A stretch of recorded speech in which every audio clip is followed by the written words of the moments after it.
эфире новости спорта. Здравствуйте. Прыгунья в высоту Мария Лосицкене завоевала медаль высшей пробы на чемпионате мира в Дохе. Россиянка с первой попытки взяла высоту 2 метра и 4 сантиметра. Второе место с таким же результатом, но с большим количеством попыток заняла украинка Ярослава Могучих. На третью ступень пьедестала взошла американка Вашти Каннингем, прыгнувшая на 2 метра. Лосицкене стала первой трехкратной чемпионкой мира в этой дисциплине. Для россиян эта медаль стала второй на текущем чемпионате. Ранее золото завоевала прыгунья шестом Анжелика Сидорова. Итоги мирового первенства будут подведены 6 октября. Футболисты московского «Локомотива» подходят к матчу Лиги чемпионов против испанского «Атлетико» в хорошем настроении. Об этом заявил главный тренер железнодорожников Юрий Семин. Встреча между командами в рамках второго тура группового этапа пройдет этой ночью в Москве. В первой игре предварительного этапа «Локо» на выезде обыграл немецкий «Байер» со счетом 2-1, а в последнем туре РПЛ москвичи выиграли у «Зенита» со счетом 1-0. Самое главное сейчас – это восстановление, чтобы игроки были на 100% готовы к игре. У нас очень хорошее настроение. Мы провели 2 великолепных матча против «Байера» и «Зенита». Мы должны быть сконцентрированы и не должны допускать ошибок, которые допускали ранее. А там жизнь покажет, сказал Семин.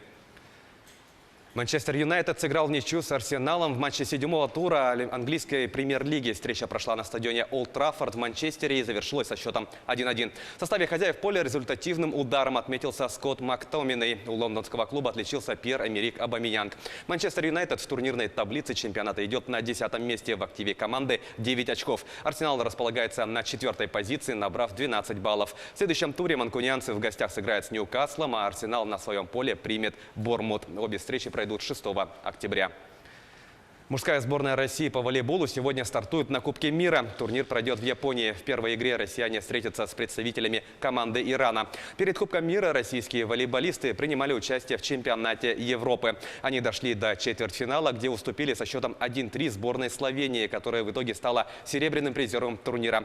Выявление победителей и призеров Кубка мира пройдет по круговой системе. После матча с иранцами российские волейболисты встретятся с командами Канады, Австралии, Бразилии, Египта, Польши, Японии, Италии, Аргентины, США и Туниса. Матч Россия-Иран стартует сегодня в 14:00 по якутскому времени. Акбар со счетом 3-2 на своей площадке обыграл нижнекамский «Нефтехимик» в матче регулярного чемпионата континентальной хоккейной лиги. В составе хозяев льда шайбы забросили Эмиль Галимов, Джастин Азеведо и Андрей Педан. У проигравших отличились Денис Казионов и Мэтт Уайт.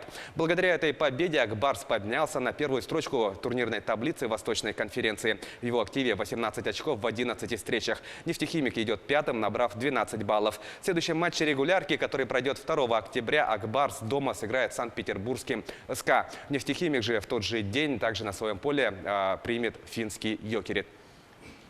Якутяне завоевали 14 медалей на чемпионате России по стритлифтингу, который прошел в Москве.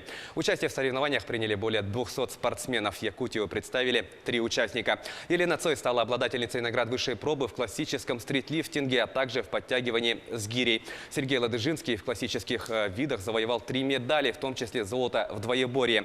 В мультилифте он стал хозяином 3 наград. Леонид Саммель в классическом стритлифтинге завоевал 3 медали разного достоинства, а в мультилифте он взял 3 награды золотого отлива. В общей сложности в активе якутян 7 золотых, 4 серебряных и 3 бронзовых медалей. К этому часу это все спортивные новости. Мы продолжаем следить за событиями в жизни регионального и всероссийского спорта.